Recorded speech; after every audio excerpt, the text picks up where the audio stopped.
Hey everybody, my name's Stephen Greening, and today I'm going to be showing you a prototype for my game that I've been working on called Orcs Can't Dance. For anybody who's interested in game development, I've been using XNA Game Studio 4 to make this. So the first thing we see is my main menu screen. All there is at the moment is a background image and a few options: play game, options, and exit. I just thought I'd mention that my menu system is almost identical to the one that you can find on the XNA website. If you follow the address on the bottom of the screen and go to the Education tab, you can find the game state management example, which is the one that I used, and a lot of other good examples to help you in any XNA projects that you may be doing. So we're going to select play game, and we see a brief loading screen, and then this is our gameplay screen. So firstly, you'll notice that the most prominent aspect of the gameplay screen is the puzzle in the middle. It's your basic match 3 style puzzle, but as you'll see as we go along here, it's not going to be the only aspect of this game. In the top left, you'll see the resource tracking section. It's got the 5 colors: red, green, blue, orange, and purple. I know you may be saying that there's no orange circles, and that's because all of the colors for the circles are generated through the code and not the textures themselves. And for some reason, XNA feels that the color orange should be this very yellow looking color. But have no worries, I'll find a more appropriate color and fix it sometime in the future. On the bottom of the screen, you'll see our protagonist on the left and our antagonist on the right. The object of this game is to defeat the bad guy by spawning minions and using special attacks before he gets an opportunity to do the same thing to you. In the top right of the screen, you'll see a message saying match 50 reds and then a timer next to it.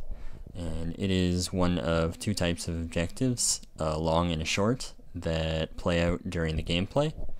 And based on whether you achieve the objectives or fail them, you will be given a bonus or a penalty of some sort.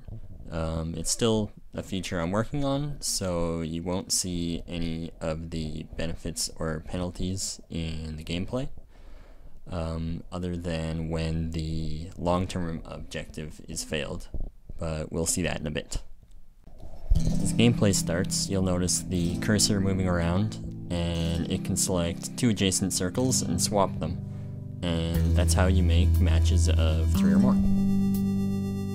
As matches are being made, you'll notice that the score in the top left will increment based on how many circles you've matched for each of the corresponding colors.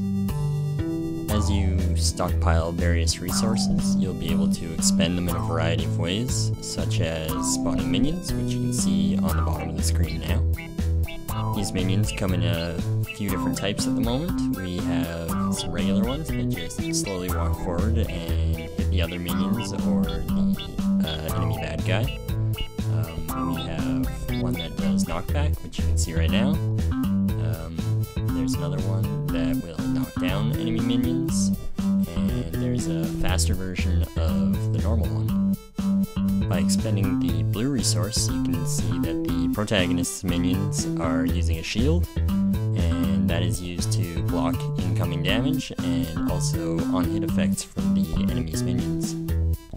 You may have also noticed a small green cross above the protagonist's minions, which was him using his green resources to heal his minions in an attempt to stop all of the enemy ones.